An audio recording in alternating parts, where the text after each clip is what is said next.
کسی کی حاجت پوری کرنے کے بارے میں حدیث پاک: اے عاشقان رسول، حاجت پوری کرنے والے کو بیان کردہ فضیلت اسی صورت میں حاصل ہوگی جب کہ وہ اس بندے کو صرف ایمانی رشتے کی وجہ سے خوش کرنا چاہتا ہو، کوئی اور ذاتی مفاد یعنی غرض مطلب نہ ہو۔ اس سے معلوم ہوا کہ تا قیامت حضور صلی اللہ علیہ وسلم کو ہر شخص کے ہر ظاہر باطن، جسمانی والی حالات کی خبر ہے۔ اگر حضور صلی اللہ علیہ وسلم بے خبر ہو اور مومن کی خوشی کا حضور صلی اللہ علیہ وسلم کو علم نہ ہو تو آپ کو خوشی کیسے ہو؟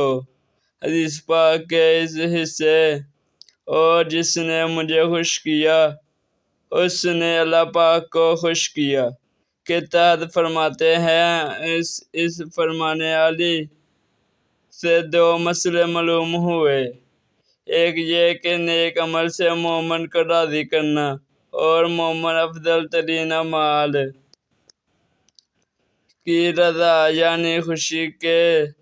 ذریعے حضور صلی اللہ علیہ وسلم کو راضی کرنے کی نیت کرنا شرک نہیں ہے، ریا بھی نہیں، بلکہ بالکل جائز ہے، جبکہ اپنی نمود یعنی دکھاوا اور ناموری یعنی شہرت مقصود نہ ہو۔ دوسرے یہ کہ خدائے پاک کی رضا یعنی خوشی صرف حضور صلی اللہ علیہ وسلم کی رضا یعنی خوشی میں ہے۔ بڑی سے بڑی نیکی جس سے حضور صلی اللہ علیہ وسلم راضی نہ ہو، اس سے خدائے پاک ہرگز راضی نہ ہوگی۔ ہر عبادت میں حضور صلی اللہ علیہ وسلم کو راضی کرنے کی نیت بھی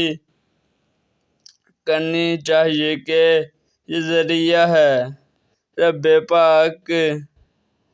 کی رضا یعنی خوشی کا۔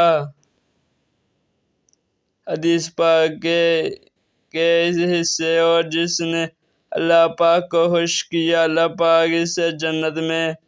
داخل کرے گا کے تحت فرماتے ہیں، اس سے معلوم ہوا کہ جنت خدائے پاک کی خوشنودی سے ملے گی، محض یعنی فقط اپنے اعمال سے نہیں۔